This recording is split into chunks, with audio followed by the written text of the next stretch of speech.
चलिए आज हम फिर से बात करेंगे लॉन्गिट्यूड और लैटिट्यूड के बारे में। सबसे पहला सवाल ये आना चाहिए कि जो ये लॉन्गिट्यूड और लैटिट्यूड होता है इसका हमारे डेली लाइफ में या फिर कहें ज्योग्राफी की दुनिया में इसका काम क्या होता है। तो सबसे पहली बात हम ये करेंगे कि जब भी पूरे पृथ्वी पर, इस पूरी अर्थ पर हमें कोई स्पेसिफिक लोकेशन खोजने को कह दिया जाए तो हम इस तरह से देख करके बता नहीं पाएंगे कि हमारा भारत कहाँ पर है या फिर ऑस्ट्रेलिया कहाँ पर है या फिर यूरोप कहाँ पर है। कोई भी कंट्री या कोई भी कॉन्टिनेंट हम एग्जैक्ट बता नहीं पाएंगे, ठीक है। इस वजह से यहाँ पे काम आता है लॉन्गिट्यूड और लैटिट्यूड का। तो सबसे पहली चीज बात करेंगे लैटिट्यूड की। तो अभी कुल मिलाकर बात ये हमने समझी कि लॉन्गिट्यूड लैटिट्यूड का जो एप्लीकेशन है वो किससे रिलेटेड है। ये किसी भी कंट्री का, किसी भी जगह का लोकेशन स्पेसिफाई करने के काम आता है, ठीक है। अब आते हैं, सबसे पहले पकड़ते हैं लैटिट्यूड को। अब लैटिट्यूड की बात करें हम तो लैटिट्यूड जो होती है ये हमारी पूरी पृथ्वी पर हॉरिजॉन्टल वे में पूरी पृथ्वी पर ये दौड़ी हुई है। जैसे कि अगर हम इस अर्थ को ड्रॉ कर रहे हैं, ये सपोज करिए अर्थ है, तो यहाँ पर जितनी भी हमारी लाइंस होंगी ये सारी की सारी जो बनी हुई है ये की सारी लाइंस क्या कहलाएंगी, हॉरिजॉन्टल, एक दूसरे के पैरेलल है, ठीक है। ये सारी लाइंस की कुछ प्रॉपर्टीज की अगर हम बात करेंगे तो सबसे पहली प्रॉपर्टी ये बताएंगे कि ये लाइंस एक दूसरे के क्या है, पैरेलल है, पहली चीज। और दूसरी चीज क्या है, अगर इस अर्थ को हम 3D माने, अभी जो हमने ये अर्थ बनाया है ये तो 2D में है, अगर इसको 3D मानेंगे, एक गेम की तरह मानते हैं, तो ये जो सर्कल है ये कंप्लीट सर्कल फॉर्म कर रहा है, ठीक है। ये सेमी सर्कल नहीं है या फिर एक सिंगल लाइन नहीं है, ये अर्थ के चारों ओर एक सर्कल फॉर्म किया हुआ है, ठीक है।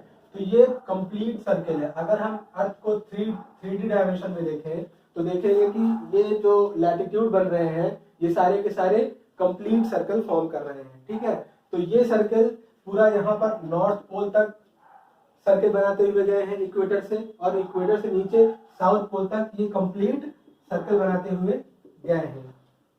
तो ये दो बातें बहुत ही इंपॉर्टेंट है लैटिट्यूड के बारे में। पहला ये कंप्लीट सर्कल बना रही है, और दूसरी ये कि एक दूसरे के पैरेलल है, ठीक है।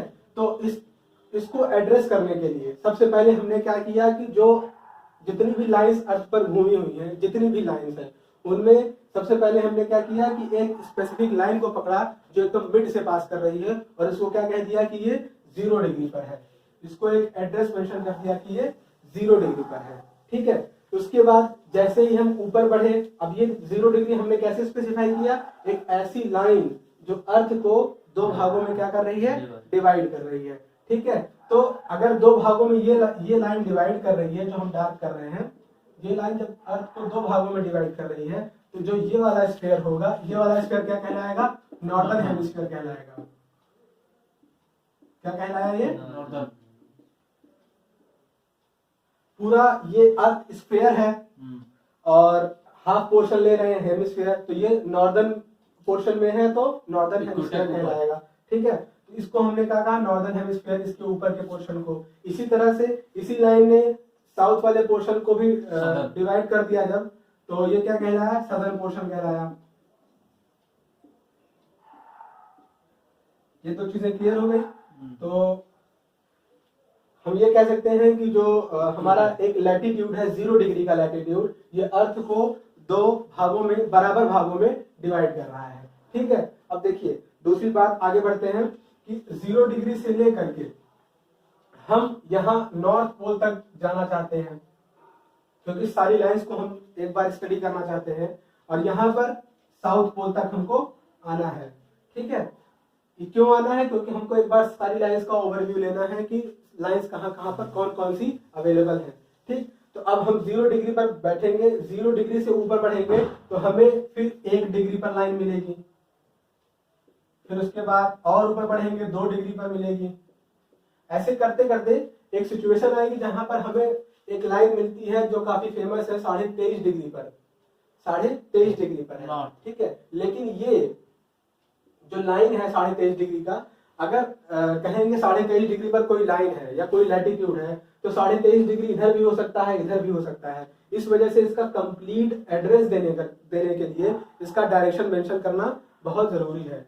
यहाँ पर हम नॉर्थ की तरफ बढ़ रहे हैं तो क्या कहेंगे, ये 23.5 डिग्री नॉर्थ है। ऐसे ही यहाँ पर अगर हम नीचे बढ़ेंगे एक एक डिग्री पर, तो 1 डिग्री 2 डिग्री 3 डिग्री, एक ऐसी लाइन आएगी जहां पर हमें क्या मिलेगा 23.5 डिग्री, 23.5 डिग्री। और ये किधर बढ़ रहे हैं हम, इक्वेटर से साउथ की तरफ, ये हो जाएगा 23.5 डिग्री साउथ की तरफ।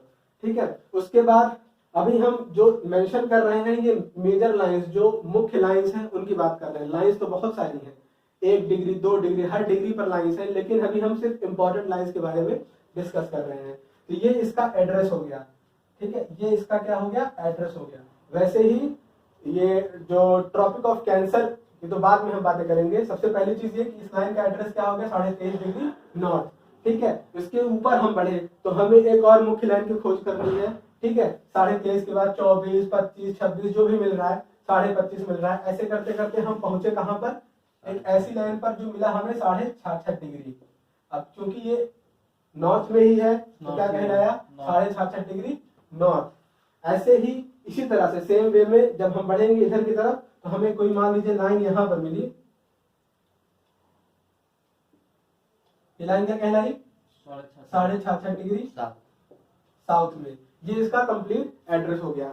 ठीक है, तो इतनी सारी लाइंस होती हैं जो कि मेजर लाइंस होती हैं, और हमें एक्सट्रीम लेवल कहां पर पहुंचना है, 90 डिग्री पर पहुंचना है, और यहां पर कहां पहुंचना है, 90 डिग्री पर पहुंचना है। अब 90 डिग्री ये क्या कहलाएगा, नॉर्थ में, और ये 90 डिग्री साउथ में। यही 90 डिग्री के नॉर्थ और 90 डिग्री साउथ, मतलब अगर हम लैटिट्यूड के ऊपर चलते चले जाएंगे तो हम ये देखेंगे कि 90 डिग्री नॉर्थ पर हमें नॉर्थ पोल मिल जा रहा है पृथ्वी का, और 90 डिग्री साउथ पर हमें क्या मिल जा रहा है, साउथ पोल मिल जा रहा है। ठीक है, तो इतनी बातें हो गई अभी लैटिट्यूड के बारे में। अब और ज्यादा हमें डिटेल वे में स्टडी करने के लिए फिर आगे क्या चीजें आई, इनका हमने नाम रखा, इनका हमने क्या किया, नाम रखा, इस लाइन का भी रखा, जो मेजर लाइंस है बस उनको हमने फोकस किया। तो मेजर लाइंस कौन कौन सी हो गई, अगर हम लैटिट्यूड्स की बात करें तो सबसे पहली लाइन हम कौन सी कहेंगे, पहले सबसे पहले 0 डिग्री का, 0 डिग्री, या फिर इसको हमने कहा इक्वेटर। इक्वेटर मींस ये चीज अर्थ को दो भागों में बराबर डिवाइड कर रही है, इसलिए इसका नाम इक्वेटर पड़ गया। ठीक है, 0 डिग्री के बाद दूसरी मुख्य लाइन क्या कहलाएगी, 23.5 डिग्री नॉर्थ में, 23.5 डिग्री नॉर्थ में, तो इसको हमने क्या कह दिया, ट्रॉपिक ऑफ कैंसर कह दिया। उसके बाद एक 23.5 डिग्री साउथ में है, इसको हमने कहा ट्रॉपिक ऑफ कैप्रिकॉर्न कह दिया, ट्रॉपिक ऑफ कैप्रिकॉर्न हो गया। उसके बाद और मुख्य लाइन हमें कौन कौन सी मिल रही है, एक 4th नंबर पे मिल रही है 66.5 डिग्री नॉर्थ, और एक और मिल रही है 66 डिग्री साउथ मिल रही है। ठीक है, तो इसको हमने क्या नाम दिया, आर्कटिक, इसको हमने नाम दिया आर्कटिक सर्कल। अब ये बताइए आर्कटिक सर्कल जो है, ये आर्कटिक सर्कल हमने क्यों कह दिया, और कोई नाम हमने क्यों नहीं दिया। आर्कटिक सर्कल हमने इसलिए कहा क्योंकि इसके नियरेस्ट पॉइंट पर हमें आर्कटिक ओशन मिल जाता है या आर्कटिक रीजन स्टार्ट हो जाता है। तो सबसे मेजर पोर्शन वही है। किसी भी फेमस चीज, कोई भी फेमस चीज मान लीजिए कहीं पर पड़ती है, उसके नाम पर चौराहे का नाम पड़ जाता है। उसी तरह से आर्कटिक के पास होने की वजह से ये लाइन क्या हो गई, आर्कटिक हो गई। ठीक है, अब ये चूंकि सर्किल है, लैटिट्यूड मतलब क्या, सर्किल, एक कंप्लीट सर्किल, अगर कंप्लीट स्फीयर की बात करेंगे तब, तो ये आर्कटिक एक सर्किल हो गया, इसलिए यहाँ पर क्या हो गया, आर्कटिक सर्किल। उसी तरह से 66.5 डिग्री साउथ पर हमें क्या मिलेगा, अंटार्कटिक सर्किल मिलेगा। अब इसके बारे में बताने की जरूरत नहीं पड़नी चाहिए कि इसको अंटार्कटिक सर्किल क्यों कहते हैं, क्योंकि ये अंटार्कटिक रीजन के काफी करीब है, इसलिए इसको क्या कहा, 66.5 डिग्री। उसके बाद एक हमारा नॉर्थ पोल पर 90 डिग्री का मिलेगा, एक 90 डिग्री साउथ पर मिलेगा, तो ये नॉर्थ पोल कहलाएगा, ये साउथ पोल कहलाएगा, ये अंडरस्टूड है। ठीक है, ये सारी की सारी लाइंस जो मेजर लाइंस कहलाती है लैटिट्यूड की, इसी को हम एक कॉमन टर्म में कह देते हैं क्या, पैरेलल्स ऑफ लैटिट्यूड। क्या कहते हैं, पैरेलल्स ऑफ लैटिट्यूड। और पैरेलल्स ऑफ लैटिट्यूड क्यों, क्योंकि सारी की सारी जो लैटिट्यूड्स हैं ये सारी की सारी एक दूसरे के पैरेलल है। ठीक है, तो इतनी बातें हो गई लैटिट्यूड के बारे में। अब कुछ और एग्जाम्स के ओरिएंटेड बातें कर लेते हैं। जैसे कि अगर ये पूछा जाए कि बहुत सारी लाइंस बनी हुई हैं एक दूसरे के पैरेलल में, लैटिट्यूड सब कहला रही हैं, ठीक है। तो जो ये लैटिट्यूड की बात करेंगे 0 डिग्री से लेकर 1 डिग्री या फिर 1 डिग्री से लेकर 2 डिग्री तक जो जा रहे हैं, 2 डिग्री से 3 डिग्री चल रहे हैं, तो एक स्पेसिफिक डिस्टेंस बन रही है बीच में। तो याद रखेंगे कि distance between two consecutive latitudes, two consecutive मतलब दो लगातार लैटिट्यूड्स, मतलब 0 डिग्री 1 डिग्री या 1 डिग्री 2 डिग्री, 2 डिग्री 3 डिग्री। तो the distance between two consecutive latitudes, उसके बीच की डिस्टेंस कितनी होती है? 111 किलोमीटर की होती है। 111 किलोमीटर की डिस्टेंस होती है किसकी? The distance between two consecutive latitudes. इसी तरह से एक और फैक्ट ये आता है, एक ये 111 किलोमीटर का आ गया, और एक और फैक्ट आता है 1 डिग्री पर, मतलब ये जो रीजन है 0 से 1 डिग्री का, 1 डिग्री का जो डिस्टेंस होगा दो लाइंस के बीच का, वो 111 आएगा लैटिट्यूड में। हाँ, लैटिट्यूड में। ये बात तो हो गई क्लियर। इसके अलावा एक और फैक्ट इंपॉर्टेंट होता है कि जब भी बात करेंगे हम दो लैटिट्यूड्स के बीच के रीजन की, अभी हमने बात की ऊपर से नीचे की डिस्टेंस की, ठीक है, अभी हम इस रीजन की बात कर रहे हैं। अब ये रीजन दो कॉन्जिक्यूटिव लाइंस के बीच का हो सकता है या फिर दो लाइंस के बीच का हो सकता है, चाहे वो आप 23.5 से 23.5 साउथ तक इसके बीच का रीजन ले लीजिए, चाहे इन दो का रीजन ले लीजिए, चाहे इन दो का रीजन ले लीजिए, रीजन ही कहलाएगा, ठीक है। तो इसको हमने लैटिट्यूड के पॉइंट ऑफ व्यू से हमने इसको क्या कहा? जोन कह दिया। क्या कहा? जोन कह दिया। इसका मतलब क्या है कि दो लैटिट्यूड के बीच के जो रीजन होता है, जो एरिया कवर करता है, वो क्या कहलाता है? जोन कहलाता है। अगर अर्थ पर देखें हम, जैसे दो लैटिट्यूड हमने बना लिए, अब ये पूरा कंप्लीट सर्कल फॉर्म कर रहे हैं, ये भी कंप्लीट सर्कल फॉर्म कर रहा है, तो जो ये रीजन बन रहा है शेडेड वाला, यही क्या कहलाएगा? जोन कहला रहा है। बात समझ में आ रही ना? तो ये स्ट्रिप बन रही है अर्थ पर, ये क्या कहला रही है? जोन कहला रही है। तो इतनी बातें हो गई लैटिट्यूड्स के बारे में। और अब इसके बाद बात करते हैं कुछ बेसिक फैक्ट्स लॉन्गिट्यूड के बारे में। देखिए, लॉन्गिट्यूड बात करने से पहले कुछ फैक्ट्स और बच गए हैं लैटिट्यूड के बारे में, उसके बारे में थोड़ी सी चीजें और डिस्कस कर लेते हैं। सबसे पहली चीज ये आती है कि जब हम अर्थ पर फोकस कर रहे थे, इस समय लैटिट्यूड की बात हो रही थी जब, तो इक्वेटर के ऊपर नीचे हमने देखा 23.5 डिग्री नॉर्थ और 23.5 डिग्री साउथ। ये लाइन कैंसर की हो गई और ये कैप्रिकॉर्न की हो गई। तो सबसे पहले क्वेश्चन माइंड में ये उठना चाहिए कि जो ये लाइन 23.5 डिग्री पर ही क्यों ली गई, 23.5 डिग्री के ऊपर 24 डिग्री पर क्यों नहीं ली गई, ये आधे डिग्री का अंतर क्यों बनाया गया, या फिर कह सकते हैं तो 20 डिग्री पर भी हो सकती थी, तो हमने इसी को मेजर लाइन क्यों मान लिया, मतलब इसको कैंसर हमने कह दिया, इसको कैप्रिकॉर्न कह दिया, क्यों कह दिया, इसके पीछे का लॉजिक क्या है। तो देखिए, सबसे पहला लॉजिक ये आता है कि सूर्य की पोजीशन, सन की पोजीशन। अब सन जो मूव करता है ऊपर नीचे, नॉर्थ जाता है, कभी साउथ जाता है, तो सन जो है हमेशा इसी के बीच में रहता है, इसी रीजन के बीच में। इसका मतलब क्या है? कैप्रिकॉर्न और कैंसर लाइन के बीच में ही सन मूव करता रहता है, कभी नॉर्थ जाता है, कभी साउथ जाता है। और अपना मैक्सिमम टाइम जो सन है, अपना मैक्सिमम टाइम कहाँ बिताता है? इक्वेटर पर बिताता है। इक्वेटर से कभी वो नॉर्थ जाएगा और एक्सट्रीम पॉइंट नॉर्थ पे कहाँ रहेगा? इसका कैंसर पर रहेगा। उसके बाद अगर हम बात करें कैंसर से, फिर वो लौटेगा इक्वेटर पर आएगा, इक्वेटर से फिर नीचे आएगा साउथ की तरफ, तो उसका साउथ में एक्सट्रीम पॉइंट जाने का कहाँ रहेगा? कैप्रिकॉर्न पर रहेगा। तो इसका मतलब क्या है कि इसी रीजन में सन ऊपर से नीचे, नीचे से ऊपर घूमता रहता है। इस वजह से इस लाइन को लिया गया है कैंसर और कैप्रिकॉर्न मान करके। अब ये कैंसर जो है आपको पता है होगा, ये राशियां होती है, कैप्रिकॉर्न भी एक राशि होती है, और राशि डिसाइड कैसे होती है? सूर्य की वजह से। सूर्य जब इधर से कैंसर से कैप्रिकॉर्न, मतलब कुछ एक स्पेसिफिक रीजन कवर करता है जब सूर्य, तभी जो है ये राशियों का मेन चीजें सामने आती हैं। तो कैप्रिकॉर्न और कैंसर नाम वहीं से आया। कहाँ से आया? नक्षत्रों से या राशियों से आया है, ठीक है। इस वजह से इसको कह दिया, यहाँ तक जाती है, यहाँ तक जाती है, इसी के बीच के रीजन में घूमता रहता है। इतना फैक्ट याद रखेंगे कि 23.5 डिग्री अगर कोई पूछे क्यों लिया गया है, तो रीजन इसका ये है।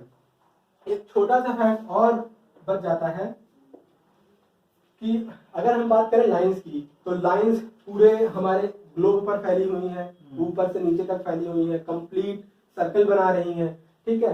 तो हमारे दिमाग में ये आना चाहिए कि लाइंस आखिर है कितनी।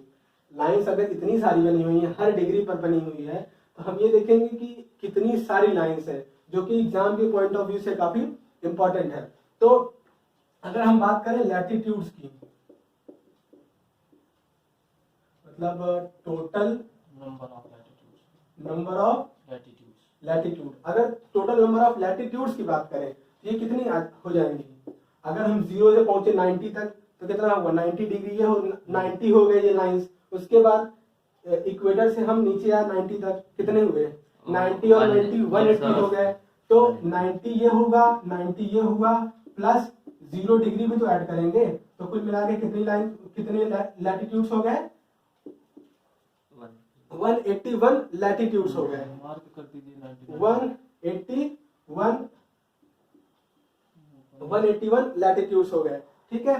तो अब देखेंगे यहाँ 90 मिल रहा है हमें, मान लीजिए यहाँ पर 90 मिल रहा है हमें, तो यहाँ से पहुंचे 90 लाइन यहाँ हो गई, यहाँ से नीचे आए 90 लाइन यहाँ हो गई, तो 90 90 180, और 0 डिग्री को हमने अकाउंट नहीं किया था इसमें, तो 0 डिग्री वाली लाइन को काउंट करेंगे तो टोटल लाइंस कितनी हो जाएंगी 181। लेकिन एक चीज जो कैच करने लायक है वो ये है कि जब हम बात करेंगे टोटल नंबर ऑफ लैटिट्यूड्स कितने हैं, तब ये वाला कंसेप्ट सामने आएगा कि 90 + 90 + 0 मतलब 181 लैटिट्यूड्स है। लेकिन अगर कोई इसी में सवाल पूछता है कि लैटिट्यूडनल लाइंस कितनी है, अगर बात की जाए कि लैटिट्यूडनल लाइंस कितनी है, तो एक छोटा सा कॉमन सेंस लगाइए कि 0 डिग्री से हम 90 तक गए, उसके बाद 0 डिग्री से हम 90 तक आए, ये तो ठीक है, 181 हमने बोल दिया, 181 लैटिट्यूड्स तो है, 181 तो है। लेकिन आप ये चीज देखिए कि जब 90 पर हम पहुंचे तो हमें सिर्फ एक पॉइंट मिला, ना कि लाइन मिली। ऐसे ही जब हम नॉर्थ में पहुंचे हमें एक पॉइंट मिला, ना कि लाइन मिली। तो जब ये लाइन और ये लाइन दोनों को माइनस, इस पॉइंट को और इस पॉइंट को अगर हम माइनस कर देंगे तो हमारा आंसर क्या आ जाएगा 179। तो 179 के पीछे फैक्ट ये है कि जब हम बात करेंगे total number of latitudinal lines, जब लाइंस लगा देते हैं तो 179 हमारा आंसर होगा, और अगर सिर्फ लैटिट्यूड्स की बात करेंगे तो 181 होगा। तो अभी तक इतनी सारी बातें लैटिट्यूड्स के बारे में हो गई हैं, तो अब हम आगे बात करेंगे लॉन्गिट्यूड्स के बारे में।